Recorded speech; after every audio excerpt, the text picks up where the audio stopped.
I do think that, it's important to talk about these programs, especially because a lot of brands are moving away from programs that they started in 2020, and they weren't really built, to be sustainable. But this program, Nike Yardrunners, was started by HBCU alum, and really serves to kind of highlight that community. And they've remained steadfast in that mission since its inception till now. So Love it. excited to have the squad on to talk a little bit about that.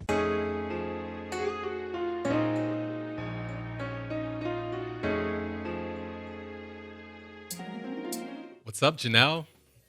Hey, Bronzy. How is it going? It's going great. Kind of. How's it going for you? It's going good. Kind of as well. I mean, at a certain point, we just got to take good as being good enough, and the kinda is along with the good. Yeah, I feel you. So, yeah, overall, good. Good things go on. Am I saying that right, Amadi? You know, I'm just Jamaican Uh-oh. adjacent, but but yeah, good things, positive vibes. That's how I'm feeling. Yeah, same. With the exception, this last week, the rain here has been. I have been seeing I'm like, yeah, if you were what still in did Brooklyn, baby, you would have been locked I've inside been the swimming. house. He was locked in the house or swimming to Jersey to record this episode. Swimming, yeah. Spody would have had to get his swimming on as well because taking him out would have been a task.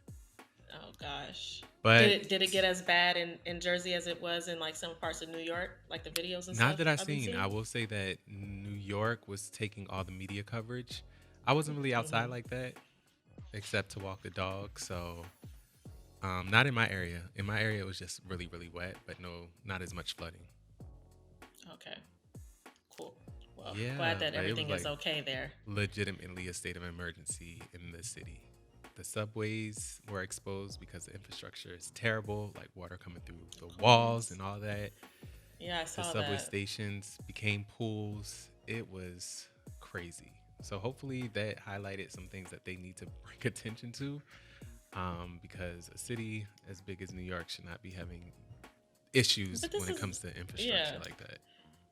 this isn't the first time we've seen videos like that. People in kayaks and water coming through the walls and all that kind Right. of stuff. But they don't seem that interested in fixing any of it. But I don't know. What do I know? I'm no longer a resident. I know. Still sad, but yeah, that's how it was over here. But other than that, today we have a nice sunny day, so that's good. Hoping to get out and just be outside. I don't know what to do. Maybe run some Yeah, errands, but it's nice to see the sun after a couple of days of not having any. yeah, yeah. Same over here. It's kind of sunny. Like fall hit and the weather turned very quickly. So it's super cold. It's been rainy. Not as rainy, obviously, as it's been out there, but like it's officially fall, and I don't know how to feel about it. But Yeah, fall definitely did a sneak attack this year. I'm like we not going to ease. We just going to go right to it. just right I'm into like it. fall hit and it was like, oh, fall, we're here. Yeah. Hopefully it'll do that when it's the end of winter. Right. So today we have a pretty special episode for you all. We have a couple of guests that we'll be interviewing. So we have an opportunity this episode to dive into a topic that is near and dear to both of us. Me, which is HBCUs, me having gone to Howard, Bronzy going to Dell State. And we have the visionaries behind Nike Yardrunners, just in time for homecoming season, and at the time of dropping this, the unveiling of the fourth iteration of the platform. Yay. So, yeah, so Yardrunners is a platform. Nike Yardrunners is a platform that was started in 2020, and its sole purpose is to kind of highlight HBCU students and alumni that are making meaningful impact in their various fields. And then a little full disclosure, I've worked on the campaign from a creative standpoint for the past couple of years. So, I may be a little bit biased, but I do think that, it's important to talk about these programs, especially because a lot of brands are moving away from programs that they started in 2020, and they weren't really built, to be sustainable. But this program, Nike Yardrunners, was started by HBCU alum, and really serves to kind of highlight that community. And they've remained steadfast in that mission since its inception till now. So Love it. excited to have the squad on to talk a little bit about that. Yes, but before we get there, we do have a couple of topics that we want to cover in Above the Fold. So We are you do. ready to jump into that? Let's do it. All right. So first up, we have Usher has been announced officially as the performer for the Super Bowl halftime show this year. The Super Bowl is happening in Vegas. How do you feel Yes. about that? I mean, I think it makes too much sense. He's the talk of Vegas. Everybody's been trying to get to Vegas to see his residency. Who better to to be the halftime performer at this point?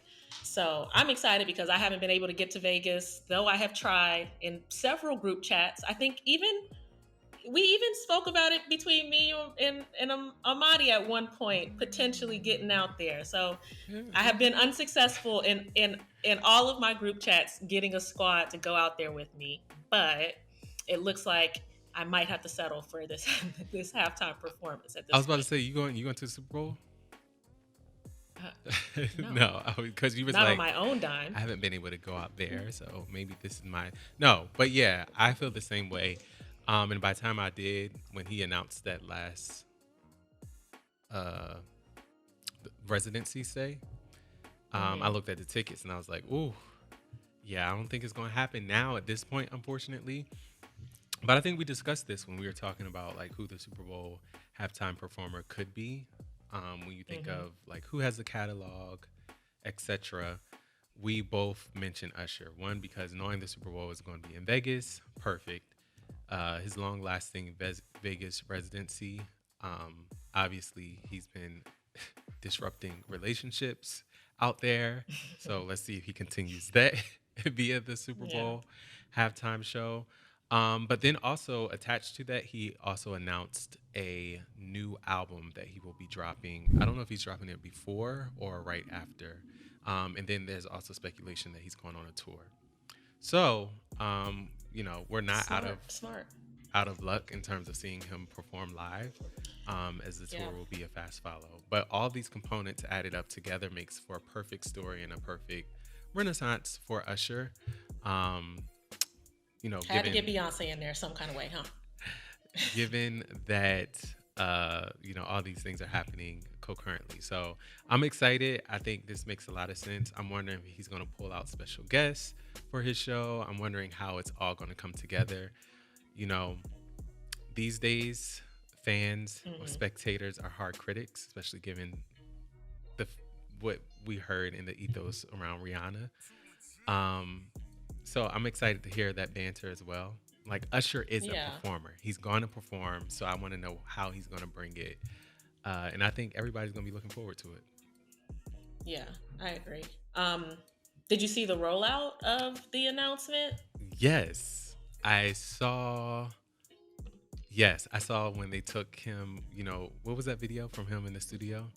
Let me call you back. Was that Confessions? Confessions. Yeah, Yeah. confessions. And then tied to current and present day Usher having a conversation, saying like, let me call you back. No, we just got the Super Bowl. I'm telling you, we just got it. No, you serious? Like Yeah. that was really cool. Then I also saw the one featuring Kim K, Yeah, um, Kim K. where she They was had calling Dion. Deion Yeah. Sanders. Deion Sanders, Marshawn Lynch, Odell Beckham, and I might be missing somebody. But Yeah, that was yeah. really cool. Those were really Yeah. cool. I'm excited. Yeah, I'm excited for that. Which were just because we're talking about Vegas. I don't know if you saw these videos that have been going viral of the first performance in the Eye. That Oh big yes, venue that that they new built. Doesn't that look venue.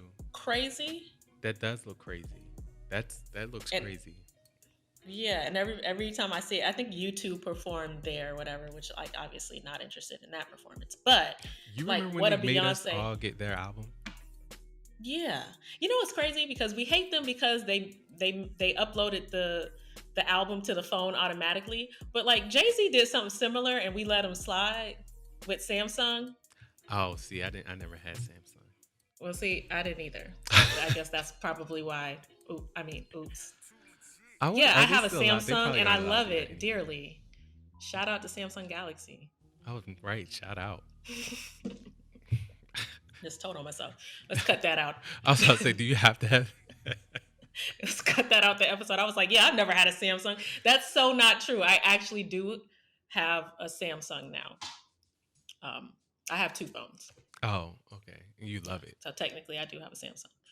Actually, it takes amazing photos. That's the camera I took to Beyonce, and like everybody wanted Oh, my pictures and all that kind of stuff. got you. It's yeah, it's kind of clutch in those moments. I just got the iPhone 15, but that is only because my last phone was trash. So it's time I needed to upgrade anyway. Man, It's it's funny high how school. Apple does that. It's the same thing. But yeah. So what were we saying before we went off on that tangent? Oh, the venue in Vegas, and I think Beyonce would really fuck that up. So looking forward to her Vegas residency in the Eye. You heard it here first. That's what the announcement is that we're waiting on for today. Lies. I mean, she would eat a residency up, but I don't, I don't know. She would be like one night We'll see. only. I'm giving y'all Yeah. maybe a weekend. How many shows did she do in Roseland that year? It was like a couple, It right? was a couple, and then she did live at the Win one time. Yeah. It was like Yeah. the one night That's true. only. That's true. Uh, All right. Well, one night in what is that venue called? It's not called the Eye. I just keep calling it that. spec. I'm just gonna be like, that big old ball The in Sphere. Vegas. Is That's what that I'm it? gonna call it. Yeah, Okay. The the Sphere Sphere. makes sense. Um, but speaking of Beyonce, the numbers have come out, and we talked a little bit about this already, like how much she's boosted the economy to the cities that she's gone to. But someone ran the numbers, and it looks like for the American economy, she has generated $4.5 billion. That is that is insane. That is That actually is. insane for one individual Hmm. to be able to single-handedly do that. Yeah, I'm just gonna tell myself. I'm just saying she single-handedly kept the government open, right? Because wasn't there a possible government shutdown? I think she boosted the economy enough that they were like, all right, I guess we got enough money to keep this joint open for a little bit. Beyonce boost the economy. Yeah, Yes. I think they shouldn't be charging her taxes at this point. It's like, nah. Yeah, we talked about it. All I the don't know about that. yeah, I was saying yeah, no. Um, yeah, we talked about this, and the numbers came out, and it's perfect. I think they said that this is equivalent to the 2008 Olympics. The revenue that event brought into Beijing Where? Oh, okay. Okay. Yeah. Yeah.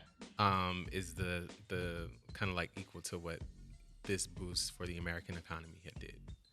And when you put it that Wow. way, that's pretty powerful. Beyonce is the Olympics. Think about that. That's crazy. She was Beyonce equals Olympics. the numbers don't lie. Yeah, the numbers don't lie. Beyonce equals the Olympics. Um, and then they're also talking about she's gonna go to South America with the tour potentially. Hmm. And there's also talks that the visuals or the concert film might be released in theaters. But I mean, I'm not trying to be in the theaters watching Beyonce with y'all. I'm just not. You know But I what? will I'm be. kind of not. Yeah, I mean, like I'll be there, but I'll be like, girl, what I happened to will What be. happened to streaming? We're having a streaming. I'd You much know, rather host the like streaming party or something. yeah, so I could get up and like dance and like Do be my loud get or up, whatever. You guys, dance, be loud, do my church because girl. that's one of my pet peeves is like people who are too loud and talk in movie theaters. Like I hate it Hmm. so much. And so if I'm there and I'm trying to concentrate and someone over here is loud, which you're inviting, I can't do it. I Right. have to go to the theaters. Number one, I have to go to the theaters early in the day because I'm going to fall asleep. Like that's just a thing about me. I'm going to go to sleep, and I Yeah, like to last be in time we there went, by you my went to damn sleep. self. When did I go to the movies with you? in Portland Oh, when we saw oh yeah, and I did go to sleep. you and That Amadi was a both very were knocked out. that was a very comfortable theater. Shout out to Tiana Taylor. What I saw was amazing. You didn't What I see saw, it though. like I Did you said, see what it? I Did you saw. see it? I Did you got the see it? gist. See, Oh. that's the thing. I always get the gist before I go to sleep. Barbie got the gist, went to sleep. Oh, Like, you went name to any sleep other in movie Barbie that has too? what's it called? The Little Mermaid. I'm like, I know the rest of the story. I'm going to sleep. That's crazy. I'm like, nah, I Yeah. paid my money. I'm watching this movie. Listen, it just be expensive ass naps at this point. Wow. But yeah, you know, we stand Beyonce. She continues giving us reason to stand her. Uh she also gives us moments of pause, like the perfume and the hair Has care the perfume situation. dropped? I have no idea. I think I need to do some sort of market research and purchase it just so I can see like what the whole experience is like. But when you purchase it, can you just spray a little on a little sheet of paper for me? Yes. Thank you. Or if y'all have purchased it, can y'all let me know like what's the process been like? Is it out? Let us know. Maybe we can live Yeah, vicariously. what's it called through you. again? Can't remember. I don't know that she's released the name. And also, I saw somewhere on TikTok that maybe the hair care line is not a hair care line. Maybe it's actually hair. What do you call? Like blow dryers and curling irons and flat irons or not Who utensils. said that? What do you call the I don't know. Equipment. I don't equipment? Yeah, let's just call it equipment. Because if you look at the photo, there are different elements. Like, I think she might be trying to throw us off with the little bottles and what looks like could be. But in the back, you see a hair dryer, you see a flat iron situation. Like, there are pieces of those things spread out in that photo where she was talking about it. I think she might be trying to throw us off. Interesting. But there's no still feel like pedigree it's to a- this. This is all speculation and us just continuing to try to figure out how her mind works. Yeah. Well, whenever she decides to drop, I'll be paying attention. I don't know if I'll be purchasing, but I will be paying attention Right. to Per what usual. happens. Per usual. Did you see that McDonald's is adding, I think, 2 new sauces to the menu, right? One is Mambo sauce. Shout out to DC. The other one was like a spicy barbecue something or the other. But I put it on the docket because is Mambo sauce like a black thing or is it just a DC thing? I don't know. I defer to you and Amadi on this. Is Mambo sauce a black thing or is it a DC thing? Or is it a black DC thing? Like Or I is it know it's a black DC thing, but it's definitely a black DC thing. I don't know though. so white people in DC don't eat Mambo sauce? White people in DC don't eat Mambo sauce. I've never heard a white person say, "Oh, I need some Mambo sauce." Have you? I haven't heard white people say a lot of things. Janelle. So I don't know. What? I don't know. Although Taylor Swift may have just gone viral for her chicken tenders with ketchup and seemingly ranch, McDonald's is about to give these condiments a run for their money by adding 2 brand new sauces to their menu. Mambo sauce and sweet and spicy jam. Sweet and spicy jam. Yeah, I mean, I think it's well overdue, super smart. I mean, I think that there are probably some other regions too that have their like regional condiments that it would make sense for these fast food brands to kind of like tap into.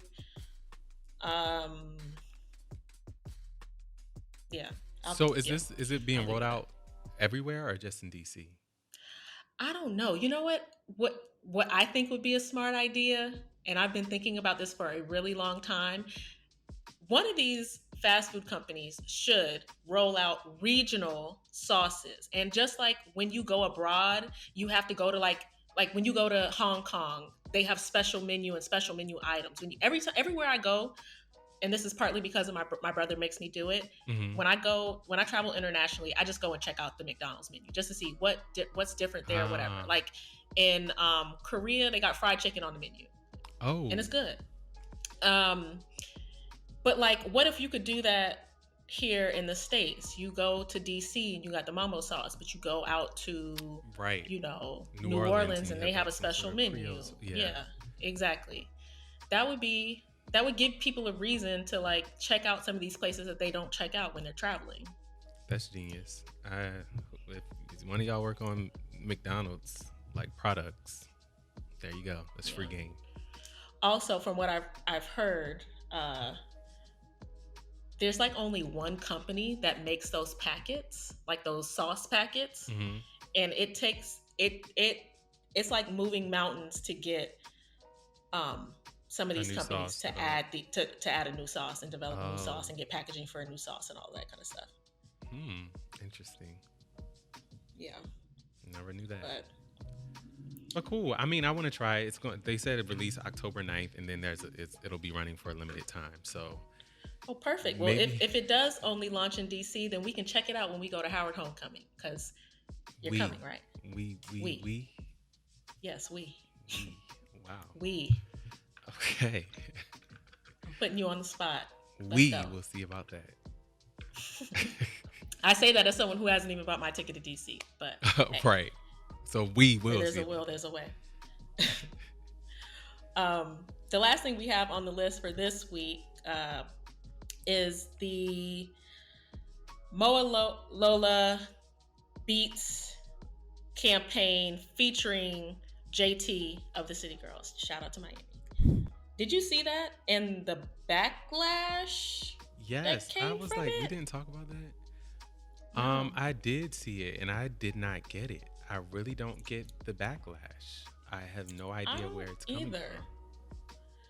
from. Yeah, I I mean, have no qualms with it. I think that the campaign is great, awesome. It's a campaign. It's fine. What should I say? yeah, and I think if you know anything about Moa Lola, like visually, it wasn't anything that was out of the norm for them. Hmm. So I think maybe some of the backlash was coming from people who are not familiar with the brand and, just always got something to say about something. Like I Right. think that there were just people who wanted to be critical of JT, but I thought it was dope for, you know, one of the city girls, a girl from Miami. Sorry, girl from Miami to have this kind of look. Yeah, I mean, the bigger question for me, I'm always interested when these sort of collaborations happen between brands. Like, where does did the lines cross for Beats and Loa, Moa Lola to collab on a product? But those things happen all the time. But I'm always looking for a through line if there is one. Doesn't necessarily have to be though. Yeah. Sorry. Wow, Spode is on one, and that's okay. It's fine. We all have our days. But yeah. Anything else about that? No, just that. Yeah, I like the imagery, and I think there was like a video component, a film component to it as well. Yeah. And she responded to it, like kind of like, "What are y'all talking about?" People were saying like the Illuminati got her. Like, the internet is crazy. People just get behind their keyboards and make anybody out to be the bad guy. Not me quoting Nicki Minaj. Wow. But that's what happens. Very, So very fitting given the that is the literally what topic. happens. But yeah, I'd have no issue with it. Yeah, same. More campaigns like this for both her and Carisha. How about that? Yeah, legit. And I mean, any conversation is good conversation. When it comes to brands, that's the wrong way of saying You it, mean? but that's you Oh, get the okay. sentiment of what I'm trying to say. What I'm trying to say is if there's conversation happening around your brand, even if people are saying like, "Oh, what was this about?" Oh, not so much positive reviews, there is a conversation happening. So at the end of the day, I think this Yeah. drop did do something progressive for the Beats product line when it comes, or the Beats Yeah. brand when it comes to getting that social conversation started and happening. Yeah, and I would say I retweet what you're saying, but only if the brand has the best of intentions, because as That's we that's talked that's about that's before. that's the Okay, part I was okay, missing. So yeah, okay, thank you. Right. yeah. Because I'm like, some of these brands got us to talking, and Right, and that's what we yeah, call what kind of marketing? outrage. Outrage marketing. But yeah, this I don't think this wasn't that. Yeah, I agree. Well, cool. That wraps up this week's Above the Fold. All right. So we're here with the masterminds behind Nike Yardrunners. We have Deb, Rich, and Arinze here. Excited to talk to them and just kind of get into how Yardrunners came to be, how it's grown so much over the years, just, all the inner workings and the detail that the general consumers don't get to hear about as the campaign comes out year over year. So with that, um, who wants to kind of like tell us what exactly is Yardrunners? Rich, you Well, want to go wait, first? Janelle, before we jump into that, if we can do just a quick fire round, just so that Oh, our audience knows who you are individually, just let us know your name and then kind of like your role, and what you contributed to Yard Runners. And then obviously we're going to dig into more details as we have the conversation. Cool. good Start call, off. Bronson. Start off, Deb. No, y'all should definitely start it off. I mean, because I'm the supporting cast, please. Because y'all started the idea, please. Go ahead. Well, we're just doing intros. Yeah. Look at Okay, everybody Lady passing first, the yeah. rock. I love it. So, my name is Deb Williams. I would say like that I'm a brand marketing storyteller, keeping it broad because like my life is not connected to a company; it's connected to vision and purpose. And I have been fortunate enough, like Rich and Arinze are like my big brothers. They were the visionaries and masterminds behind Yard Runners, but they allowed me to kind of come in and really amplify like my talents, to be able to contribute as well. And so, they are like the joke I would say is if Yard Runners is their child, Yard Runner is my niece or nephew.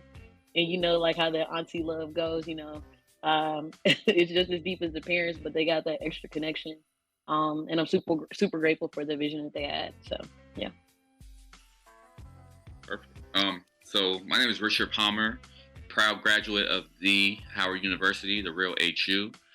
Also a marketing professional who's been in this footwear industry for about 12 years. Working with companies such as Reebok, Converse, Nike, and Jordan Brand. But also most importantly, while we're here today, one of the co-founders of the Nike Yardrunners campaign. Something that's been a labor of love for the past 4 years, and something that leans into my passion and Arinze's passion that started way back to our freshman year at Howard, right? So we'll get into the details later, but this is something that we're finally seeing the fruits of the labor, but we've been about this life for a long time for sure. Wow, y'all have really good intros. They're killing it. What's up, everybody? My name is Arinze. Definitely a brand marketer, storyteller. Like I'm super passionate, and my why is really about putting people on and telling authentic stories about Black and Brown people, while getting those Black and Brown people paid and being the forefathers of being able to tell those stories. So I'm really happy to be here today. Definitely a co-founder of Nike Yardrunners as well, a Howard University graduate, and just happy to be here, happy to be representing Howard and dope Black people in marketing. Excellent. I mean, I think we have like a really dope squad on Witcha Black Ads. So we are honored to have you here and part of the conversation today. I think one of the biggest questions that we can kick it off with is what is Nike Yard Runners? If you were to meet somebody on the street and they were just like, what is it? Because we hear the term, we understand it, but we were to explain it, how would you kind of explain it from a consumer standpoint? Rich, I think you should take it. Cool. So what is a Nike Yard Runner? A Nike Yard Runner, when you think about when you're an HBCU alum, when you go to an HBCU, everything starts from the yard, right? That's when you first get on campus, you go to the yard. If it's a nice day, you want to skip class, you're on the yard, right? Graduation happens on the yard. You may meet that crush or your future wife or husband on the yard, right? Everything starts on the yard. So when we originally started this campaign, we're thinking about who are folks who are really running the yard and now running the world, right? So that can be current students, that can be alum, and you all know that it starts at the yard and comes back on the yard. I wouldn't be who I was if it wasn't for the yard. Arinze wouldn't be who he was if it wasn't from the yard. If you speak to anybody from an HBCU, from Howard to Bethune-Cookman to, Lane, whatever college it is, it starts on the yard, and that's what we're really about, and that's kind of where the Yardrunners came about. But I'll let Arinze add any more context to that. Yeah. One thing I would add is just like, the yard, like the yard helps you build the foundation of who you are as a person, who you want to become as an adult. Like when you go to an HBCU, we're in this unique environment where we're surrounded by people who look like us. And it becomes the safe space. It's no longer, you're no longer like the Black person in class, the Black person on the yard. You're just who you are in terms of your integrity and your character. So that allows you to flourish, right? And Yardrunners as a whole, it's really about telling the stories about the dope people who made it or who plan to make it, and how they got the elements from their HBCUs and their universities to help them become who they are today. Cool. Wow. Yeah. I mean, I guess then my next question for you is kind of like, take us back to 2020, kind of the climate. We all kind of remember what that climate was like a bit in 2020 that led to the start of a lot of other brands creating initiatives, D&I initiatives and things like that. So what was the impetus for Yardrunners, and how would you say Yardrunners is kind of different from a lot of those other initiatives? Yeah, I think for me, I probably was like sitting down like on my iPhone thinking about different marketing campaigns and thinking about like how to make impact, right? In 2020, we were all in the pandemic. We were all twiddling our thumbs because it was a few people working, but most people weren't working, right? Because we didn't know what was happening with the world. And I just really wanted to use that time to be like, this might be the perfect time to tell our story, to tell, like, a lot of campaigns, people tell stories about the university, but they never really tell stories about the people behind the university. And no shade to anybody, but when they tell stories about people behind the university, it's always like the famous people, right? It's never really the people who like made things actually go, the people who are like waving that flag every day. So Nike had this thing called You Can't Stop Sport, which was like our big tagline for the time. And talking to Rich, I'm like, yo, you going to homecoming? I really feel like we're still going to go to homecoming, even though like we're in the pandemic. You can't stop HBCU people from going to homecoming, right? So then I came up with the You Can't Stop Homecoming. And then I'm like, oh man, we should make a marketing campaign behind it. So I called Rich. Rich is my temperature check to be like, yo, you think this idea is whack? Rich was like, nah, I think you got some legs. I think this is dope. So then I put a deck together and I hit Deb, because Deb is on my board of directors. So any idea I have, any concept I ever come up with, I'm gonna hit a few people up like that I value their marketing opinion. So Deb is obviously one of those opinions. Deb was like, man, I think you got something here, but like tighten up that deck. So I went back to tighten up that deck, and I had Rich help me get it to a good place, and I'll stop from there. Yeah, and also to that question, I'll actually take it back to 2004, right? Yardrunners didn't start in 2020. This started when we got on campus and me and Arinze connected and had synergies about what we wanted to do throughout our career. And I say that in the sense of like, my first job out of undergrad was with the Cleveland Cavaliers. When I got there, I was putting on programs for, up and coming students, right? I was creating projects like that. When Arinze through Pepsi, he was giving money back to HBCUs before we got here, right? So we like to say check the receipts, because this didn't start in 2020. This has been something that we've always been about. We just finally had an opportunity to work together on something. You get where I'm going? And then with us being in the crib, social unrest, and then homecomings were canceled, right? So that's where it really leaned into it. And I tell this story all the time. My mother went to Winston-Salem State, and she sent me a text, was like, homecoming's canceled, like, me and my friends are not okay. And that's where my light bulb really went off, where Arinze was telling this story, working on the deck, and had this idea. And then you have someone who graduated years ago who's upset about homecoming. And then we was like, yo, there's legs there, because when it comes to us, when it comes to HBCUs, you know, it don't stop when you leave the campus. This is something that you love to the day you die. You continuously go back. You go back to the yard. You're having those conversations. So once Arinze had that amazing idea, brought me into the fold, I'm like, oh, we got something here. And then once we brought Deb on board, that's where it went to the next level. And I'll let Deb chime in from that standpoint. And I think that Rich and Arinze are being very humble, but I want to give, you know, like them like more credit too, because I think that like, yes, like they've been doing the work since like they were at Howard. But one of the things that I love about both of them is like that. So when we were doing the introductions, one of the things that we were very particular about is not necessarily assigning ourselves to a brand, but assigning ourselves to purpose. And I think that that's important because like Arinze called out and Rich said the same thing, that during COVID, you know, most people were sitting at home and not doing anything. I unfortunately was not one of those people because I was in digital, so I was working overtime. But with that, the thing that I think is really important for users to, or for listeners to understand about being attached to like a vision or a purpose is that they, and I would say like many people in our crew, were attached to a larger vision, not just like a campaign. So at the same time, like we were also working beyond our day job. Like a group of small marketers that started with them were the ones who were holding the forum brand that we used to work for accountable to think about like, hey, how do we make life better for like Black people who love this brand? You know, like they started out putting together, you know, like a group of Black men, and then like it grew into larger conversations, and then like we developed into what was called like the Black Paper. And so I think what was most impressive is that the recommendations that they were telling leadership, that they were telling other people, that they were living like those things. So it wasn't just like oh, Nike, I'm gonna tell you to be better, but it was like this personal, like it was like this personal responsibility that like I am like a part of this brand and I want to be a part of the change. And for me, like that was something that I could get like behind. You know, like is that it was something where we all were like, we're not just gonna tell the brand what to do, but we're gonna say like we're willing to be a part of this with you. And the other thing that I'll give them a lot of credit for is just the perseverance that both of them had. Because when they first presented Yardrunners, what you guys know today, it has evolved. it has evolved, and I'm gonna pass it back to them to tell you guys.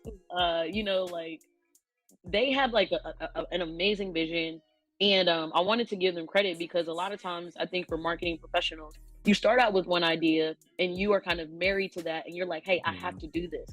But the ability to be able to pivot and to be able to continue to move forward when things do not work your way, to me shows the power of the commitment to the idea and the power of the commitment to the community. And so I do want them to talk about that because they don't talk about that a lot, but I saw the idea in the beginning, and what Yardrunners has been today has evolved. So I'm gonna pass it back to y'all because I think y'all should talk about that, and then we can talk about what Yardrunners is now. I'll let Arinze.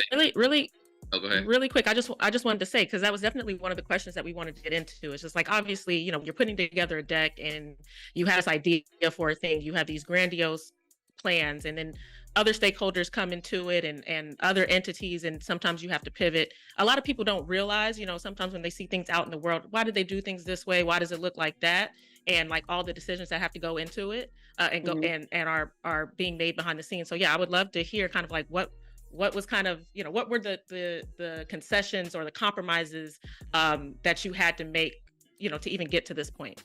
I'll chime in first, and I'll let Arinze get into the weeds. But I'll say this: me and Arinze, when I say we've gone at it to get to this point, I'm an only child, and I consider Arinze one of the brothers I never wanted. But when I say there's been times where I was ready to end, I was over it, and he had to talk me off the ledge. There was times where Arinze was over, I had to talk him off the ledge. There was times where we were going at it, drawn out, knockdown fights, hanging up on each other. But it just shows the passion, how much we cared about it. But it also shows the relationship we had, because we were going at, me and Arinze were going at it. Like there was times where we hated each other, but we also understood the greater good and why we wanted to do it. So I just want to say that Arinze, chime into the original idea, but yeah, it was a struggle to get to this point for sure. Yeah, so like I said, Nike had a campaign, "You Can't Stop Sport," And it was like probably like that August time frame. And I'm like, you can't stop homecoming. You can't stop HBCUs. That was the initial spark. And I'm like, and for us and as marketers, right? People either get the culture stuff well, or people either get the strategy stuff well, but it's very rarely that you see people that can do both. And it was really important for me to like try to leverage Yardrunners through like Nike's big overarching campaign so they could see like the value there. And it was really important. I remember telling Rich when we first presented the deck, Rich, people are going to think we're doing this because we went to an HBCU. That's not why we're doing it. They're going to think we're doing it because we think that we're cool. That's not why we're doing it. We're doing it because it's strategic and it makes sense for the business. So when you kick off this presentation, make sure you let people know from the rip, this is strategic. Don't put us in the box of we doing this because we went to these schools. No, we're trying to make the company money and we're trying to add value to the consumer, and we can do both at the same time. So initially, if we really wanted to do like this virtual homecoming with some IRL moments in real life, obviously social distancing, of course, because this is back in the day when we were wearing masks. And then we had like a content play that we really wanted to end it with a really, really famous rapper that was tied to Howard University, and it being a concert. Now, everybody knows everything about Howard. I'm not even about Howard, about homecomings in general. It's a week full of events, and there's some type of concert, right? So we had events that tied to Nike, and then we had events that we really wanted to end that were endemic to HBCUs. And we had this week full of events. We probably presented this to like 40 leaders. We finally got buy-in from the leaders. Then the leaders started slowly like taking away money, you know what I'm saying? So Yardrunners actually became it evolved into Yardrunners, and it evolved into a content play where we really wanted to tell stories about HBCUs, but it really was a full 360 virtual marketing campaign, right? And at this time, we weren't tired of Zoom yet. Like we were still like, oh, we could do the Zoom thing. So it was still cool. But Deb really does a really good job reminding us and highlighting, man, we got a lot of no's. We got a lot of no's from people that didn't even understand HBCU culture. I remember us being on the phone with us being on a leadership forum where we went from having $500,000 to $0. And I almost had tears in my eyes, and I don't really like, there's nothing wrong with crying, but I'm not like a crier. And I remember cursing Rich out via text message saying, say something, they're taking away our money. They're taking away our money. And Rich didn't know what to say because there was like an Australian marketing leader who didn't understand anything about HBCUs telling us our idea didn't make sense. Telling us that we wanted to do a meme generator that would have rivaled Straight Outta Compton campaign, and he was like, I don't see the purpose. And what I want to let the listeners know today, you can be junior in your marketing career, but still have vision and still know the consumer, and you should be fearless in your approach of believing it's the right thing to do, still taking feedback, but still trying to get it pushed through, right? I knew that I knew more about HBCU consumer than a random Australian VP that was telling me it didn't make sense. And that was the reason why we got our money taken away from us. You know, me and Deb and Rich always talk about it now. I've never actually told this VP, who's a great guy, a brilliant marketer, I told you so. Like, I wonder if he knows about it. And some of the reasons why we posted about it so much on Instagram and on digital was so we can like quietly shut up the Nike people and like, y'all didn't know what y'all were talking about. So he was one of many naysayers that didn't see the vision.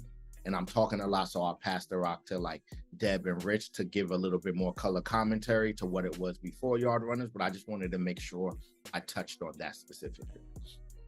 So before you go, Deb, I would just say, I think we talk about, Janelle and I talk a lot on the podcast about being in the room and having a seat at the table.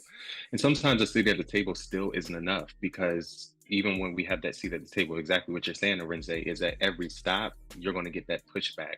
And it's about having that fortitude. And I also like how you set it up and said it's about having both that culture aspect and the strategy behind it, and showing the purpose to those that kind of like are able to give the yes or the no.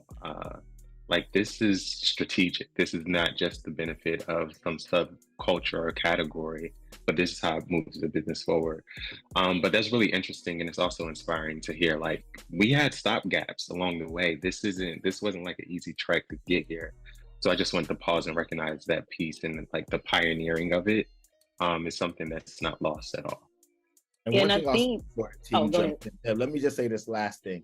Man, I read a book a long time ago called The Little Black Book of Sales, and the quote, essentially, like one of the quotes that still resonate with me, the sale doesn't start till you hear your first no. So I think as young marketers listening to this, or even older marketers, you can't, like, the criticism is gonna come and the pushback is gonna come, but you can't get so caught up in the criticism and the pushback that you shut down. You gotta welcome it, and you gotta leverage your talent to like influence without title. And that's one of the things that Yardrunners taught me that like I'm superior at, and something that I still needed to sharpen, right? Influencing without title. And I was gonna say, like, to add on to what Rich and Arinze said, because like, again, the Yardrunners that people know today, what a lot of people don't know about Rich and Arinze specifically is the perseverance and endurance that they had to get to the point, you know, like for like the campaign to kind of push off, because like Arinze mentioned it, but they literally were like shopping the deck around internally, like to 40 plus leaders. And if you think about that, I mean, I know all of us know that here, like that is a lot of time and energy and repeating the same things over and over again and trying to convince people. And if you are not committed to like the overall vision, it's very easy to be like, you know what, why am I doing this? But I hope that for young marketers listening to this, that they understand that similar to what Arinze was saying, is that you might not get yes. More 9 times out of 10, you are not gonna get yes on the first time.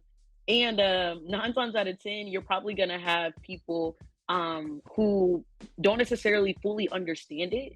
But if it's something that you believe in and that is grounded in consumer insights, that's very, very important, because a lot of people are out here making marketing campaigns with no KPIs and no understanding of why they're doing what they're doing. But if it's grounded in a strong and solid why that can't be shaken, then it's something that can't be rocked. But the other thing that I will say is shout out to them, because like I know the first year, so their idea, you know, initially did not turn out the way that they wanted it to be. But I can say like now, 4 years later, they have realized a lot of the things that they saw like from the beginning, but they had to take a step back and be like, hey, like let's start with square one.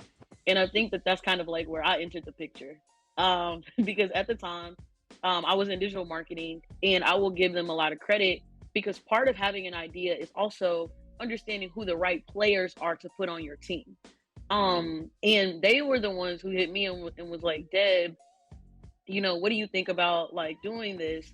And I will never take credit. Like it's always like their idea, but I will always respect and love them, because like they were like, Deb, like we think that you could really like help us out here.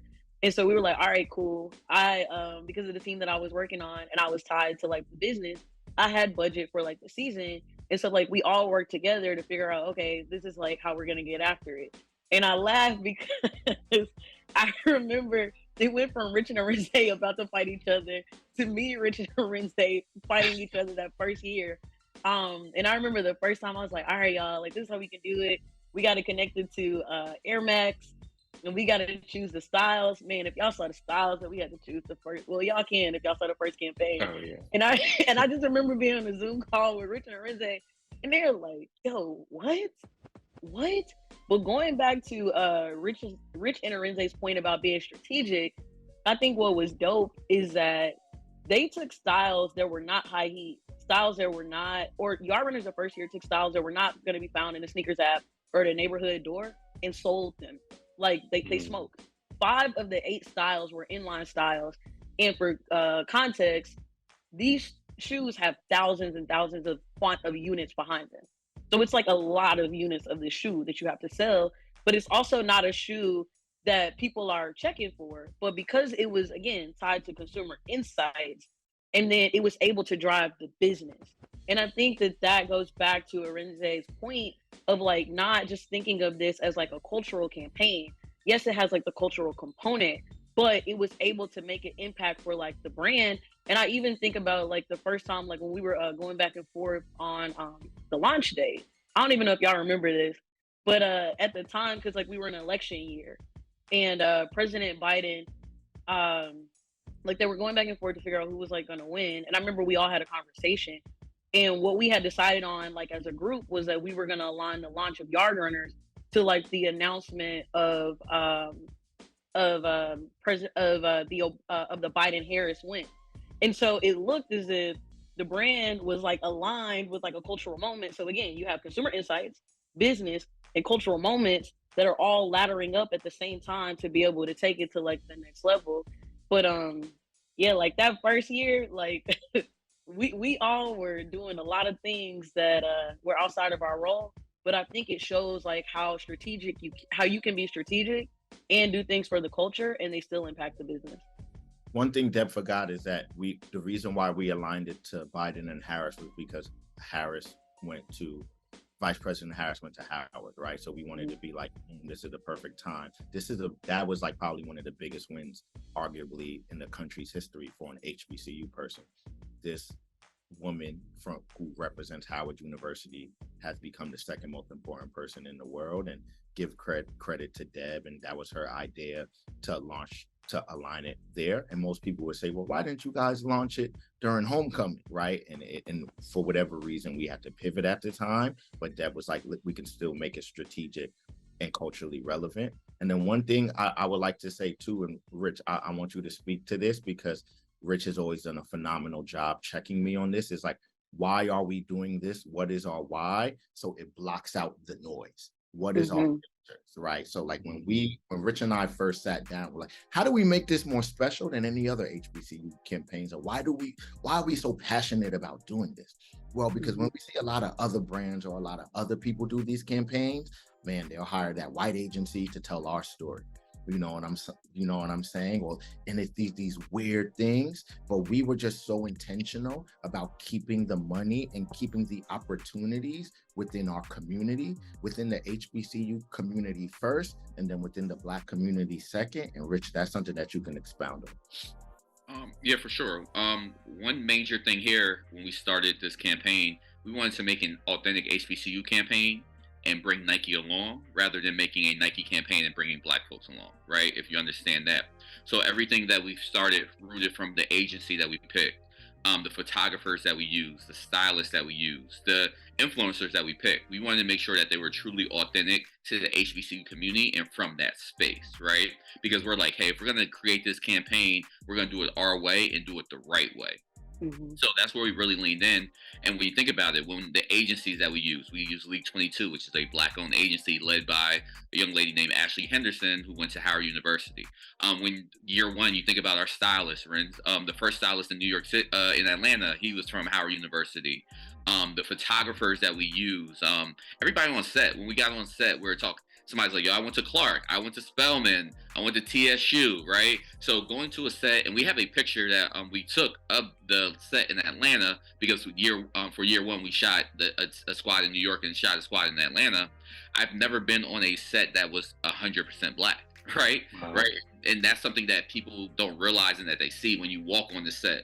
Everybody from the DPs to, production crew, to the photographers, to Arinze and myself leading it, right? Because I don't think Deb, you weren't in Atlanta on the first one, correct? Nah, I was too scared. Yeah. I was like, I ain't getting on the plane. Deb didn't make the first one, but when you walk into the set, it looked like us, it felt like us, the music was Black, the food was Black, it was very authentic, and that's major when you think about it in the corporate space. We could be ourselves and didn't have to code switch, right? We didn't have to explain things. That's another big thing when marketers, working with agencies, working with folks internally, we had to, what's an HBCU? We had to break that down. Whereas when we're on set, we'll say one thing and everybody got it, and then we keep it moving, right? And as us in this space, as you guys on this podcast, understanding that doesn't happen a lot of times, right? You're always constantly explaining yourself. You're also trying not to show up in your authentic way because you're like, that may be too much for this agency. Where we came in, like, we're going to do what we're going to do. We're going to have these conversations. We're going to use that slang. We're going to use that lingo, and everybody got it. And I think that was the most important part about the intentionality piece. And then also taking a step back. When we first started this idea about Yardrunners, this week full of events, it wasn't just about homecoming, right? we thought about doing a panel highlighting students going to HBCUs, athletes, right? So we wanted to do a panel with athletes talking about the importance about going to HBCUs. We also wanted to do a run challenge, a run to the ballot, right? Understand intentionality, election year, right? So social distancing, but you can go to these campuses and run and drop your ballot off, right? Also, we want to have another panel conversation talking to Black marketers and talking to folks such as to kids on campus, right? Imagine seeing myself, Arinze, a Deb. We didn't have that coming up, right? When folks that came to our school came to Howard was Raytheon, right? Morgan Stanley, and they're wearing suits, but they're not coming in looking like us, dressing like us, having that conversation. So going back to the intentionality of the original plan was to give back. This was not a, hey, highlight HBCUs, we're going to the band. Brands love to go straight to band and Divine Nine. It was like, no, we're making an impact. We're affecting the community. And what are we really leaning in from an intentionality thing? Although it didn't work out, what Yardrunners turned into still leaned into getting Black folks paid, right? Getting them checks, making our making the set feel comfortable and putting Black folks on. And it was a place to give Black marketers within Nike opportunities to expand their portfolio as well. So the intentionality is extremely big because everything we're doing was about laddering up and leaving that legacy, not just showing up, having a couple people do a band, have Arinze shimmy for a little bit, and then we go back home. Wait, Rich, you said something that was really important, and I just want to double down on what both of them said. Is like they started with their vision from like an HBCU, and their vision literally fed the entire community. And I say that because like the elephant in the room is that I didn't go to an HBCU. When I was at CultureCon, like I always joke, like I went to Georgetown. Shout out, I'm gonna keep it pushing. But like they started like I hate it when I hear people talk about HBCUs and their relevance because it's like, no, you cannot be Black and you cannot be American without understanding how historically Black colleges and universities have supported the foundation of our nation. And not just like those schools, but like an entire community, the culture and people. Like, so what started from them gave other HBCUs like creative opportunities, but other Black people opportunities. So Sunday school was working with us like the first year as well. Like I didn't go to an HBCU, but it's just like, like my mom, like was an adjunct professor at UAPB. My cousin played football. Most of my family went there. And it's just like, you can't be Black and discount like the importance of an HBCU. And so I think that what they started was again, like this notion of a seed that fed the entire community.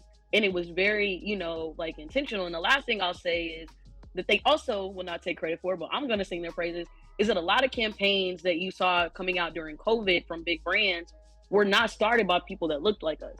Like, but Yardrunners was unique that it was truly like the two Black men that you see there, and then like they decided to bring that little sister along, and then it was a whole Black crew. Like it was truly Black marketers like at like the forefront working with the community. And I think that that's really important to talk about, as well as like, yes, like what started with Rich and Arinze, like gave Deb and Tarek and Brittany and Zeta and Tristan and Kareem and Malachi opportunities too, but it started with them and how it fed like an entire community.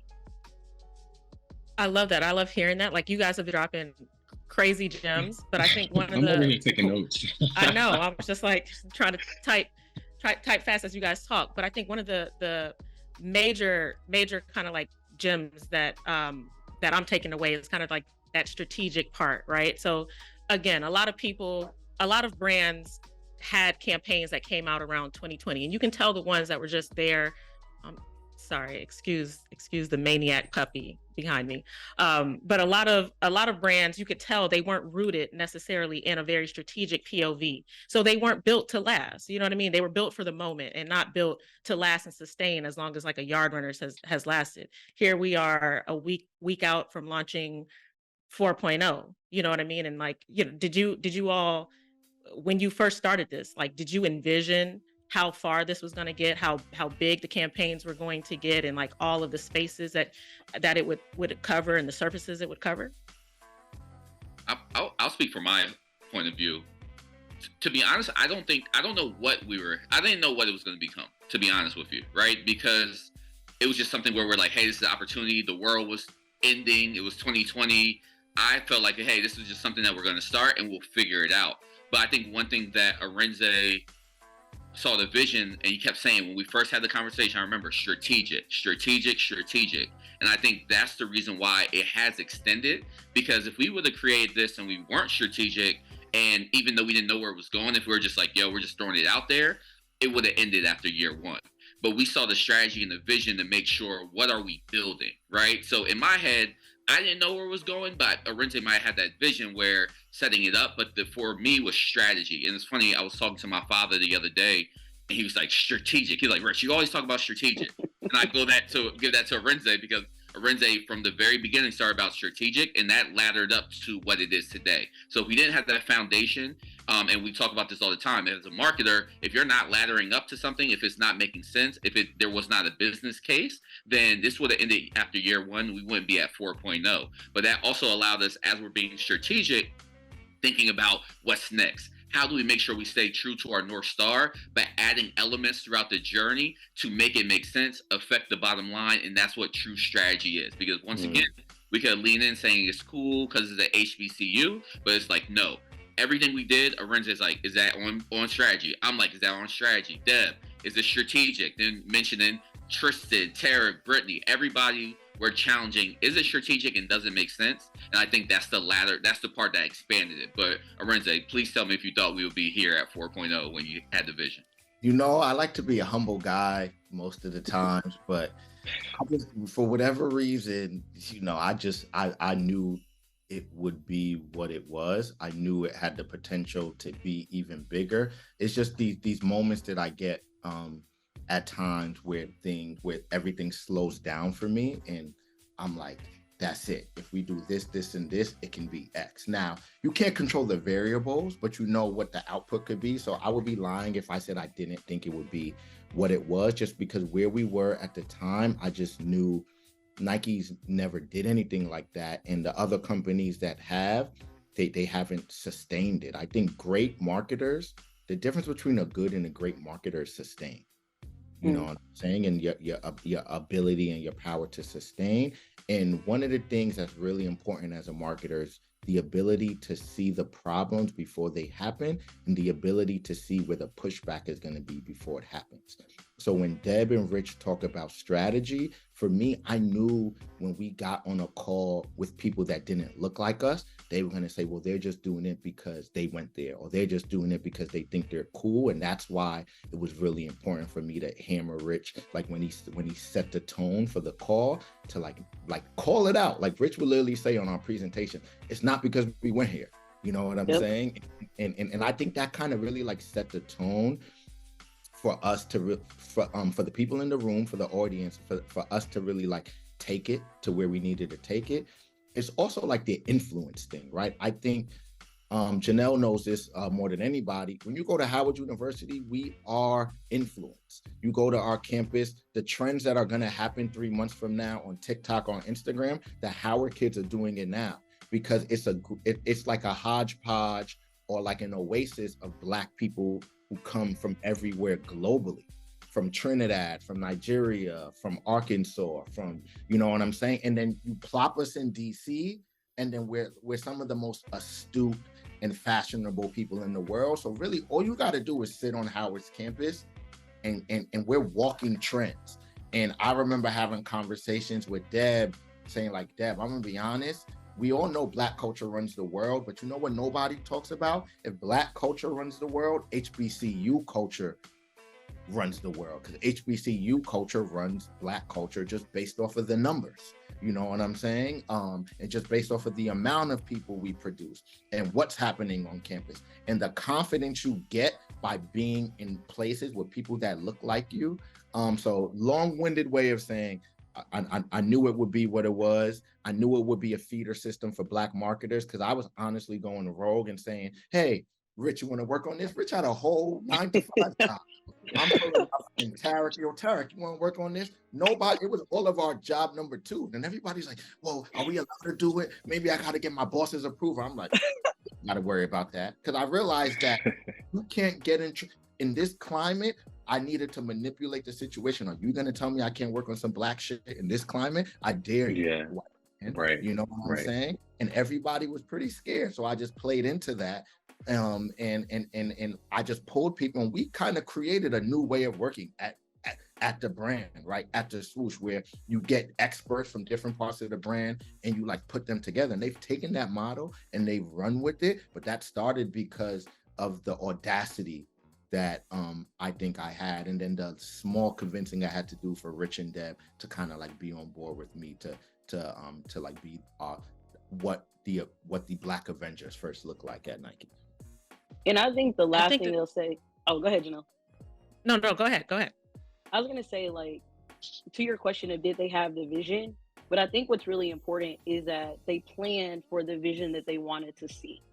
So like the first year we started out, like I said, strategically with like product that we had in-house at Nike.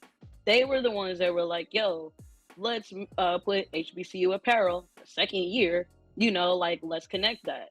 And then like Married with Me, I was like, all right, here's a business driver that we have, like let's connect them together. They were the ones that had the forethought and vision to say HBCU shoes designed by people from the culture. So it's not Nike making like a shoe, like it's actually people from the shoe, like from these communities making it. So I think what's important here is that even though they may not have known what it was going to be, because like I think Arinze said it perfectly, you can't control the variables. They always planned ahead to be like, hey, like this is what we're gonna do next year, and this is what we're gonna do. So they were prepared when we got to the moment to enable like other people to come along and just continue to keep building it. And so I think that that's like an important like takeaway as well, is when you have like a vision, like how are you preparing for the sustained plan? Like, are you just wishing for it to happen? Or are you intentionally putting things like in the path, like to continue to ensure that it grows? So I'll give them credit because like I said, like you have to prepare in order for something to continue to live on. Like you can't just, you can't be like, like, you rent an apartment and then decide that you ain't gonna go to work. And then it's like, how you gonna pay your bills? Mm-hmm. It's like you have to prepare, for it to continue to live. Yeah, and I think always playing chess. I'll end really quick, Janelle, because I know you need to say something. I think even like Lanzetta was my intern, and she worked, and I was like, yo, you about to not be like no other interns. You about to get real work this year. I'm letting you know that. Do you want to do it? Because she went to FAMU, and she was like, of course, right? So Lanzetta got real work experience because Yardrunners gives you real work experience. And then I remember sending Kareem a job for digital at Nike. I said, Kareem, you will be perfect for this job. And I told him the manager was amazing. Her name is Allegra. She'll really set you up for success. I'm like, all you got to do is smoke the interview. Kareem smoked the interview. He got the job. And I said, Kareem, 2 things I need from you since you got the job on your own, but I'm going to take credit for it. One is you're going to work on Yardrunners this year in the capacity of like the workhorse. So you're going to learn the ins and out of it, and we're only going to go as far as you go. And then for next year, you're going to be running Yardrunners, right? And then the only thing I ask is you bring up the next person after you so we can continue to keep it going. And that's one thing that I left out that Deb sparked that I think was really important, is even crafting the roster of people that had a personal why, that wanted to be here and that wanted to do the extra work. Because with Black marketing, it's going to get tough and you're going to be like, is it even worth it? Because of the variables and the hurdles you have to deal with internally with people that don't get it. But you need something extra to be able to push through the quitting. And I think identifying those people it's just as important as Yardrunners itself. And wait, sorry, Arinze, because you and Rich keep saying something. I'm like, it's Sparks. But he's so right. Is like that quality of having people that have like the staying power, because like everybody sees like what Yardrunners is now, but like I remember, like talking to Rich and Arinze when they got like the nose, and it's like, do you have those people that have like that fortitude to be able to say, no, I genuinely believe in this and I'm going to stick with this and I am going to see like this out. And I just want to say like, I want to give a lot of credit to like the team too, because like there were a lot of things for Yardrunners to come to life. I wish that y'all could just see a lot of the hurdles that we had to overcome sometimes like internally. But if you have people who believe in like the vision, who are just like, hey, we're going to persevere, like that's why it's alive, is like because people believed and they were like, yo, like I joke all the time, like we would work on weekends. I'm saying like up to 2:00 in the morning. I remember one time I called Rich. we were reviewing something for Meg Thee Stallion thing, giving feedback at 2:00 in the morning on a Saturday morning, going into Sunday. Or talking to Arinze, and he'll joke because he was like, I'm not a copywriter. Me and Arinze were writing copy the first year for the Nike app. But it's just like, do you have those people on your team that deeply believe and are committed to the mission, even when they get those no's, to be like, nah, we're going to drag this thing across the finish line if we have to? Yeah, and I think a lot of what you guys have been speaking about too is just like the impact of this thing, even outside of like the HBCU, out of HBCU culture, like even at Nike. So, from it influencing the way that other teams are built and other teams kind of move now to influencing actual product being made between like the apparel itself and getting the muses involved in 3.0 and 4.0, and then a story like Ariel's comes to mind, like someone who's been able to kind of like start a career really, off of being able to work in different avenues of Yardrunners. Like that's not possible without the platform that you all have built. But I really kind of want to get into the details of how the classes come together. So like walk me through that. Like year one, you jump through all these hoops, you get the green light, and now it's time to put a class together. Where do you guys go? What do you do? So like we put internal filters like on us and say we sit in a room. Well, at this point we were sitting on Zoom and saying, hey, let's get a bunch of people together internally at Nike. Like our board of Black marketing directors, and let everybody come with some names, and let's do it by school, and let's figure out who's going to be the yard runner to represent each school. And a couple of things are important. Are they tied to sport? Are they actually an authentic Nike consumer? Are they changing the game, like in what they do? Do they actually still rep their HBCUs? Like some of these things are really important. And as you can imagine, we're debating on who we want to pick and why we want to pick them. And it's so hard. I joke all the time, and this is a shameless plug, Howard University could have its own Yardrunners. Everybody is killing it. Like everybody's killing it. You know what I'm saying? So it's like how do you pick the people? Yes, it's hard. That's one of the questions we get the most. But we're all sitting in a room debating on who we're picking, and then how do they fit together, and then will they carry the Yardrunner flag when it's all said and done? Yeah, for sure. And each year, we talk about strategy. We kind of have a North Star, what we're leaning into, and what story we want to tell. For example, 1.0, we are heavy on entrepreneurship. So if you look at the Yardrunners from 1.0, I believe 9 out of the 12 were all entrepreneurs, right? So that was what we really wanted to lean into. And I'll say this on the call, not too many people know about this, but once again, when it goes back to creating this space, leaving it better than what we started, we donated money to all of these entrepreneurs in their business, right? Once again, nobody knows this. We didn't publicize it because we were here for a real reason. We really wanted to give back, right? So we've been on call. I remember we were on the call with Dex, and he ain't believe it. He looked at us like he was about to lose it. I remember Portia, we gave her money, she started crying, right? But it's all about really being intentional marketers, strategic, leaning into that. But what are we doing and how are we making this space better? Year two, once again, and Arinze, he talks about being ahead of this game, and his IG is not just 2 steps ahead. You know what I mean? Just to say, he actually be trying to be 2 steps ahead. But year two, we lean into HBCU former athletes, right? And that was perfect because once we're talking about former athletes, NIL happened, right? So it's about us being culturally relevant and being on point, right? Then think about when we were talking about Biden and VP. That came out right when VP Harris got into office, right? So everything about what we're doing is strategic and leaning in, and that our class is leaning into that story, right? So that's part of the vision where we get in these rooms, we try to figure out, but once we figure out that overarching narrative, then it's like, okay, let's find folks who fall under this umbrella. Also, another thing is about being tapped in. One thing about us, we're always tapped in. If we don't know an answer to it, we have young HBCU students, alums, family members who can give us those answers, right?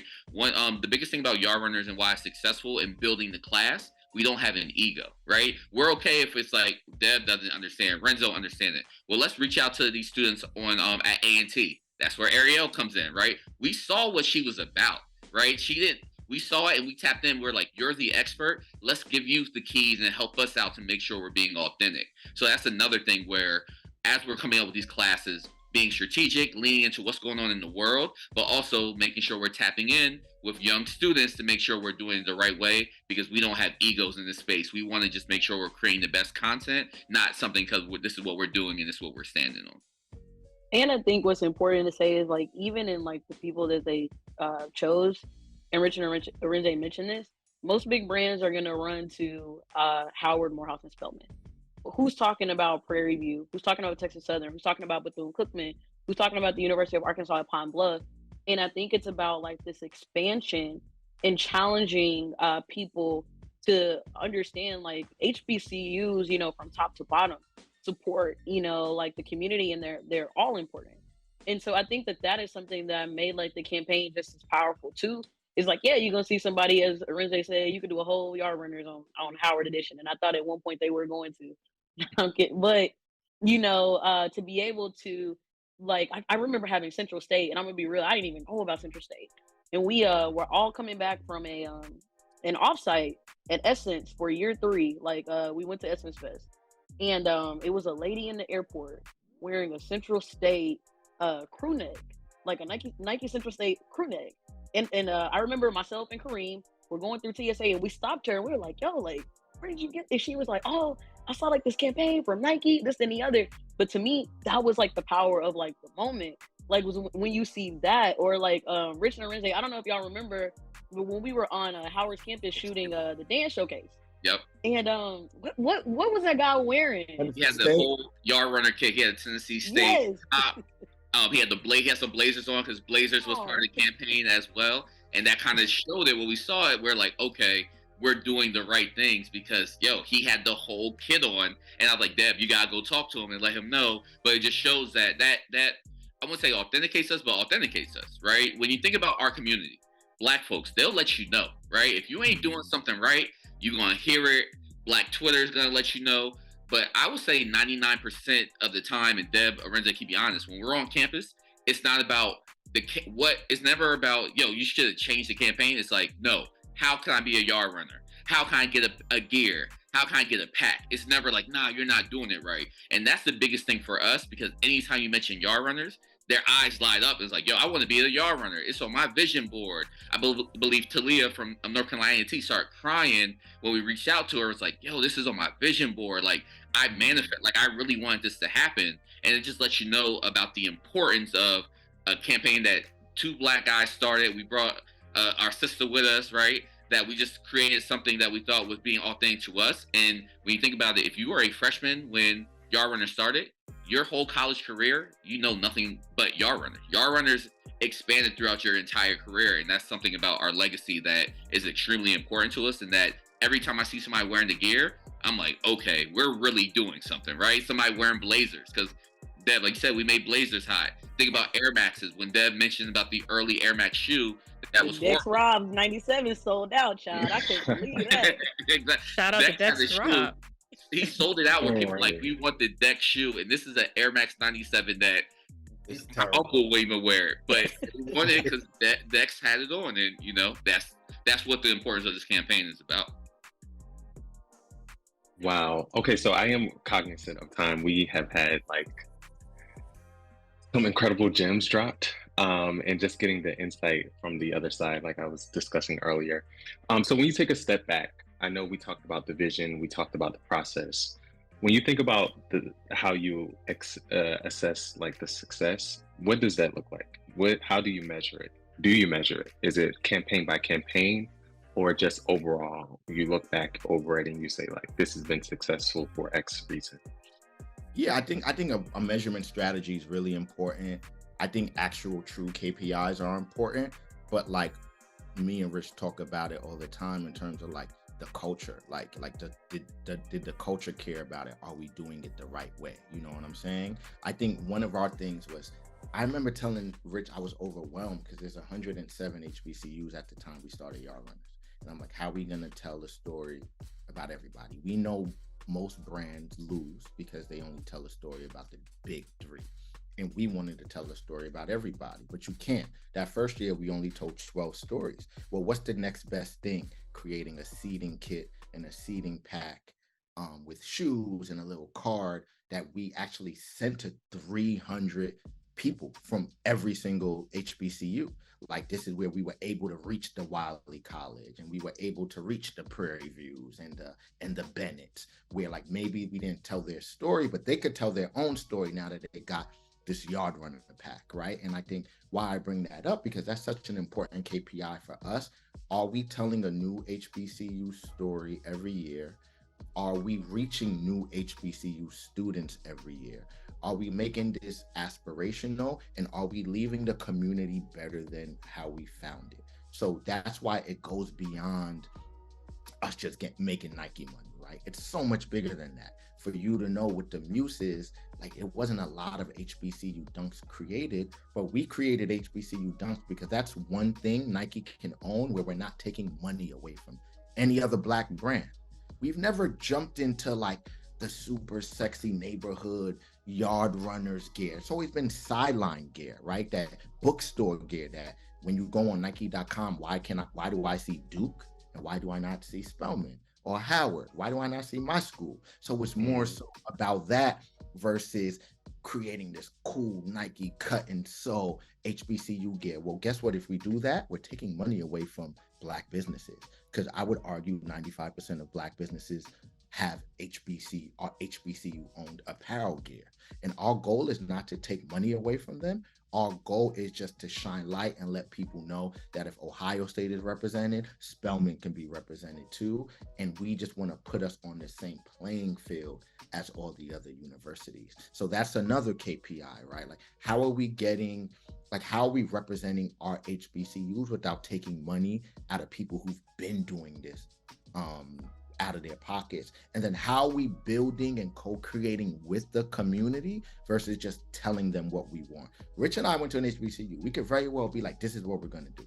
We don't do that. We bring people in from the community and we gut check and temperature check everything we're doing with people actually on the campus and actually on the yards. And then we grow every year.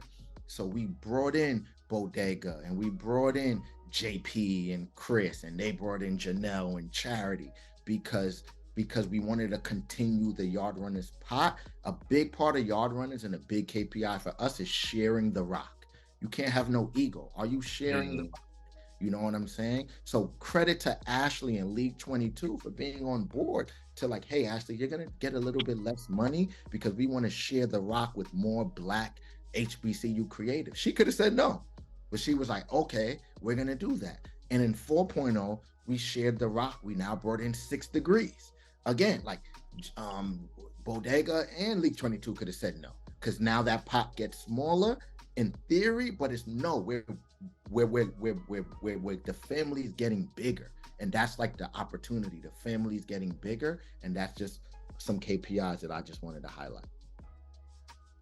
Yeah, and I think, you talked a little bit about it when you spoke about 1.0 and what the set felt like, right? Like, obviously, I came in 3.0, but stepping on that set and just seeing it felt like a homecoming, and to your point, you're looking around and like, oh, I went to Hampton, I went to Spelman. Wait, you were there at the same time as so-and-so. And like those connections were being made like on set. And that was the Blackest set that I have been on. And I've worked at Black owned companies. You know what I mean? And same goes for this year with 4.0. Again, it was just like that homecoming feel again, and building, pulling from the community to build for the community. I think, is really kind of how I view it, and what I think is like one of the great things about this platform. Because again, a lot of the platforms that we don't see anymore, that can't even call them platforms. A lot of the campaigns that you saw in 2020 were not built with that in mind, from our community for our community. I have a question about just kind of like the Yard Runners as a whole. Are there any particular stories? You've told a lot of stories, starting out with 12 in year one. I think we told 9 this past year, and plenty of stories in between. Are there any stories in particular that as soon as you think about Yard Runners, they come to mind as like, this is why we made this thing? Yeah, I can start. Or you got one, Rent? No, go for it. I will start only as as a marketing nerd, right? And we may be familiar, may not, but I always go back to the LL Cool J FUBU story, right? How LL made FUBU pop based on being in that Gap commercial, where dropping the FUBU line, wearing the hat, and then sales went through the roof. And I go back to that story with Year 1.0, where we had Tahir Murray wearing Legacy History Pride on Nike.com, right? Understand that does not happen. You do not see non-Nike products on Nike.com. We had Tahir Murray wearing his Legacy History Pride jacket on Nike.com. So when you think about it, it's like us having our own FUBU moment where it's like, I don't know if Nike realized it or not. I don't care, but we still got that image of Tahir looking very comfortable, laid out, wearing that jacket, and that symbolized, and that's the story that stands out for me personally, because it's letting us know that we created something for us, right? For us, by us. We won't even lead into the FUBU piece, right? But something that nobody thought of doing. Nobody thought it's like we can get non-Nike product on Nike.com, but we had a young Black brother who was currently in school, a Howard alum, sitting on this largest platform wearing his product. I haven't seen that since then, and I don't think you're gonna see that, because that lets you know the intentionality, that lets you know what we're really about and leaning into our North Star. So that story is the one that really leans to me, because when you think about that FUBU story, I put the Tahir Murray Yardrunner story right there with that, because it's about leaning into that larger establishment, but making sure we're doing something that's all of the culture and leaning in and doing something extremely authentic. So that's my story. Janelle, before me and Deb go, and I want Deb to go next, I would love your perspective. Oh, that is such a hard one for me. I mean, especially because I had the opportunity to interview every single Yardrunner from 3.0 to 4 and 4.0. I mean, yeah, I get it. It's a gotcha question, because they're also great. I mean, I think about this year being able to talk to Javicia Leslie and just kind of how, her story kind of got started, and, her persevering and not giving up on her dreams of being an actor. But then I look at someone like a Kayla White, who comes from Miami, same place that I'm from, and how she went to North Carolina A&T and flourished as an athlete, as a track runner, and was, at our shoot less than a week before she was set to run at the World Championships in Budapest, the biggest meet of her life. You know what I mean? Like, every single story I can pick something out of, but I'm just honored to be a part of it, honestly. And yeah, I think that every single Yardrunner that has been chosen is special for a different reason. But yeah, so all that to say, I can't pick a fave. I do want to ask, but we can get to this after y'all tell, after you go, Arinze and Deb. One question we did want to ask was the story behind Meg Thee Stallion becoming a Yardrunner and how that came to be, but that'll be the next question. Ronnie, is funny because I actually was going to mention that. Going back to Rich and Arinze, it was like, we were so strategic that we saw that we needed to capitalize on a moment with Meg Thee Stallion. And I remember putting together the deck with Rich, really the three of us, me, Rich, and Arinze, putting that in. And me and Rich were on the call with the head of Rock Nation. And he asked, no lie, he asked Nike, what are y'all going to do to celebrate Meg Thee Stallion? And I answered, we going to make her a Yardrunner without even, and Rich was like, yeah, we going to make her a Yardrunner. Oh, and, wow. But it was just man, again, it goes back to strategy. For them, and I'll give them big credit, because I remember when they were talking about doing a dance competition earlier, and they were like, Meg, is a big face. She has a graduation. How are we going to connect it? So then when we did that and going in and pitching that, but I think that was one of my memorable moments. But I think for me, it's so hard because Yardrunners is a campaign that is so important when I think about my Nike career. But I think that my favorite part of Yardrunners, honestly, is seeing how we've been able to work with people year over year, and when we get to work with them outside of Yardrunners campaigns. So I think the people that I think about, I remember before we worked with Camp Kirk, Arinze and I did this project called For Atlanta by Atlanta, a 270 React activation in Atlanta, and met Camp Kirk. And then, he had the vision and the foresight to be hey, let's pull him in. And to now see that Cam is still with working on Yardrunners all the way through 4.0, and his team, the collective gallery is killing it. It's just the things that make my heart happy. Or I think about Dex and Kalana. Brittany and I were tasked with doing something for All-Star Weekend, and we were both of them are mad fashionable, got crazy resume. What are we doing? and we pulled them in, and like, no lie, like, it was like one of the best parts of All-Star Weekend that year is that we took this insight around like the tunnel walk and how like that's becoming like a big thing. But working with them outside of like Yard Runners, or even like Brianna Owens worked on it like 1 year, and then the second year we needed her to copy. And so I think for me, like, I actually love like the stories where we get to like take them from not just being in front of the camera, but to behind the camera. And so like this notion of how are we like supporting like their opportunities, because then what it does is it continues to give them more opportunities, not only within like our brand, but also with other people to be able to build their portfolio. And I think at the end of the day, it goes back to like that's what it's all about. Like you heard in COVID, or I'll say that we heard on our side, that people felt that there were not enough sufficient resources as far as Black creatives. And what I do want to give this team a lot of credit for, because we don't talk about it publicly, but I want to say it, is that like we took the time to actually work with like Black creatives in the community, and to like, it took a lot of time, like, like trying to help maneuver some of the things like internally, but we decided that it was important enough work to be able to do that and to be able to help them secure that. So it was never a lack of creativity. And this is the thing that I challenge brands with, is like, do you really want Black creatives? Because it's never a lack of creativity. They just may not understand the way that you want it. But if you are truly committed to these creatives, then you have to understand that you have to meet them where they are, and you got to bring them along for the journey. And that's like probably my favorite part of Yard Runners, is like, I love all the stories, but I love seeing like the impact that it makes for people's lives and how it changes like their business, and their families. Like, to me, like, that is like the win, is like, how does it change people's lives? Like, I don't care about all this. Well, I do, but it's like, that is what I care about, is like, how are we changing people's lives? Yeah, that was great. I would just say, Janelle, I'm like you. It's so many stories. Talia not deciding to run an audition for the Olympics and starting and instead going to Howard to be a pharmacist. Like, that is like crazy. Like the definition of like making the sacrifice. Or Ariel, and seeing her go viral on Twitter in the pandemic, Yes. Nike campaigns, then me like tapping in with her, and then her like posting another thing, or like Nike or so and so should beat you guys should do this in the campaign on Twitter, and me DMing her, take that down, you can get paid for those ideas. Right?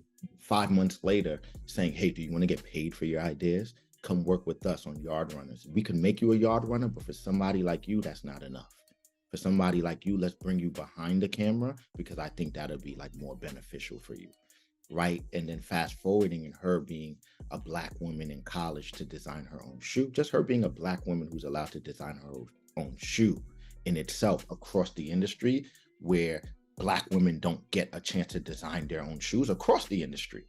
Right? And then her being able to still be on campus and have epic storytelling, and just demonstrate that, then be able to connect with the Bodega and Wyden and Kennedy team and Kennedy team, excuse me, and make a career out of it.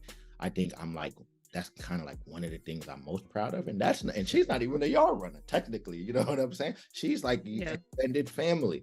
So Janelle, to your point, there's so many dope stories of us being able, man, this is underrated, us being able to tell a story about Nani and how she represents Spelman College, and how open she is about who she is as a person and what she identifies as the representation for Spelman. And we know that's a whole nother conversation, getting into our community and these sacred grounds and our perception of what a Spelman woman should be, and Nani taking that and running with it and being open just to be honest about it, and knowing that her dad and her mom met there, went to Morehouse and Spelman, and like how much legacy she has, and she really waves the Yard Runner flag, and we can call her or Caitlin, and they'll do like whatever for us, you know what I'm saying? So I just think it's so many dope stories, and I'll just end on Caitlin, being, just not being a sneaker girl, but us understanding the importance of democratizing sneaker culture. And us having somebody like Caitlin, who's a super fly, get ready with me, prefers heels than sneakers, but that consumer is just as important as the Nike consumer, as the sneakerhead consumer. So, and just us being able to shine a light on her and telling her story and saying that she is good enough and she is valued, even though she was runner up for Miss FAMU and she was runner up for Miss sophomore. She never quite won anything at FAMU, but she's still worthy, you know, to represent FAMU, and us making that point without us beating our chest and saying, these are the points we're trying to make. It's kind of like we're just doing it. And if you know, you know, if you get it, you get it. You know what I'm saying? I mean, that kind of like, to me, sums up what Yard Runners is all about and really kind of puts a nice little like cap on this conversation. But I do want to ask one more question to kind of take us out. And it's a question that we ask all of the people we interview when we do have interviews. It's kind of, what is that one ad or that commercial or that campaign that really got you interested in marketing, in advertising, and, you know, led you to being in a position to create a platform like Yard Runners? To me, I'll really say really quick, and it's the reason why I will always wave the Nike flag. I will always sing Phil Knight's praises. I will always sing Wyden and Kennedy's praises, like no matter what. I think If You Let Me Play is my favorite commercial ever, and it inspired me to want to be in marketing. If You Let Me Play is a commercial in the early 90s. That's a commercial about women in sports and its statistics behind. If you let her play sports, the good things that will happen in her life. If you let her play sports, she's more likely to leave a guy who abuses her physically. Like literally, they're saying this in this commercial. Wow. And it's so powerful because to know Nike in the 90s, this whole Title IX thing. Nike was the first brand to jump off the porch and be like, hey, we're gonna embrace Title IX and we're gonna try to be equitable with women, and we're behind women getting equal opportunities to play sports like men. And that made me realize, when I tell people, like, when people talk about Nike and Colin Kaepernick and wow, like they're new here, they're just doing this to make money. I'm like, oh, you don't know your history. Nike's always done this. Let me direct you to YouTube, where this is the first thing that Nike has done, where they took an unpopular stance for the right of the sport or for the right of the community. And that's rooted me in always wanting to do purpose-driven and purpose-led marketing, and always wanting to do the right thing. And intentional marketing can never be a fad. It's timeless, you know. That's a great thing. Wow. Snap, snap, snaps. Exactly. You got Deborah that. Rich? I don't even know how to follow that up. Mine's a little. I know. I was like, mine's not as serious, but it's like, but you know, pivoting. Now I think two commercials that really stand out for me. One was the Little Penny campaign with Nike, right? And that's when I really started to understand. It started to make sense, right? Seeing the many different campaigns, how it felt super authentic, how it had different folks from the community. I was a big Tyra Banks fan, so seeing Tyra Banks in the commercial, and just it really came to life where it's like Nike gets it, where you have this amazing athlete who Penny was second to MJ for me at the time, seeing what he did off the court, but showing the connection, on the court, but showing the connection off the court. Also, it spoke to me as a person who's more, I'm not as loud, right? I'm a little bit more quiet, but everybody needs that little penny to speak for them, right? So even at a young age, that was really resonated with me, where it's like I can be like Penny Hardaway and quiet and get buckets and get things done, but also know there's that other side of me where, you know, that can speak for me and speak up. So that's one campaign that's I'm really leaning into. And then two, I think the Nike Freestyle campaign, where that really showed where they took from NBA players and had them doing the different street ball moves with the, you know, the track and everything. And I think that was really big for me as well, because it shows about, for lack of better terms, they were in the streets. They understood the insights. They saw what was really going on in basketball culture at the time. And me being a youngster, reading Slam magazine, loving the And One mixtapes and whatnot, and then seeing Nike, a big company, understanding what's really going on in the streets from a basketball perspective, that really stood out to me, where it's like, okay, this is what I want to do for my career, right? You see like the shoes in the background, you see I've been about this life, and it's just something that really speaks to 13-year-old Rich, where it's like, I saw what they were about, and being a part of a campaign such as Yardrunners, where I'm creating those same memories for another 13-year-old Rich, is what it really ties back into the full circle moment for me. So growing up, seeing what Nike was about from these marketing campaigns to being in a spot where I can do the same thing, and for my younger folks, that really resonated with me, and that's why this is extremely important to me. So I'll say, like, it's funny because Rich, you actually mentioned one of mine. I was gonna say Nike, like the freestyle commercial, but I think the two that I would say like really impacted me from like a young age were one is a non-Nike campaign, Don't Hate Me, but like the Allen Iverson Jada Kiss campaign, you know, was something that was really impactful. But I'll also say like the LeBron campaign, where it was like LeBron with all the different personalities, like, and they were in the pool and stuff like that. And I think for me, it was impactful because when I was younger, I played basketball, so I was really into basketball. But I was also a creative. If you talk to my mom from like a young age, I went to performing school, a performing arts middle school. I played like 6 instruments, you know, and was highly proficient in a lot of them, and did studio art, like art that I still did like to this day is on display like in my middle school, you know. But I didn't know like how to turn like that into like a career. And I think a lot of times for like young creatives in our community, it's like you're going to be a starving artist, or you need to do something that was more practical. And I think a lot of people looked at or that knew me when I was younger because I was really smart. They were like, Deb, you should be a lawyer, you should be this and that. But those things didn't fill my cup. Like when I look at like my college experience, I spent the most time doing like marketing-esque things. So putting on events, like through different campus organizations. I was the one that designed most of the flyers and things like that. Like, so those were the things that actually filled my cup and like fueled me. And then when I learned that you could actually turn it into a career and a lucrative career, and do something to give back to your community, those were the things I was like, this is what I want to do for the rest of my life, and I will never get tired. People always ask me like, Deb, if you never got like paid to do something, what would you never get tired of? I will never, ever, ever get tired of telling Black stories, ever. Because like that is something that like inspires me. Like I love everything about who we are as a people, and just like how our stories come to life. So that's why I love the Yardrunners campaign, because it gave me that opportunity to connect my job with something that is aligned to like my personal mission and vision, which is like I will never get tired of telling stories about us. That's the perfect way to end it. I don't think anyone on this call will oppose that statement, and that's literally the work that you all are doing. And I want to, you know, on behalf of Janelle and I, thank you so much for the opportunity to sit down and connect and have a conversation about the work you're doing. Super inspiring for me. I know super inspiring for her, especially witnessing it firsthand.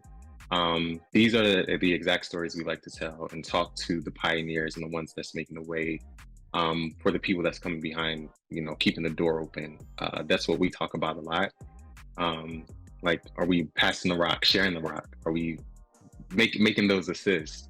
And clearly that's kind of like the one of the veins that runs through this group. And yeah, so we couldn't be any more elated to have you and to have this conversation. This is definitely one of those conversations that I'm going to continue listening to for my career, and those changes and those gems that we wrote down. Yeah. And I think our audience will feel the same way. But this is definitely one you got to run back a couple times. Absolutely.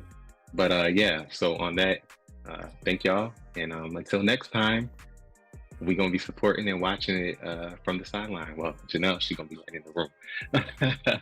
Well, we appreciate y'all. Thank you. Thank you. Thanks. So with that wraps this week's episode of Witcha Black Ads. As always, thanks so much for listening and rocking with us. Please continue to follow, like, subscribe, and share across all social media and wherever you listen to your podcast. Until next time, see y'all. Bye. Bye. That's what the fuck I'm talking about. God, that's what I'm talking about. It was so black ass. It was black ass.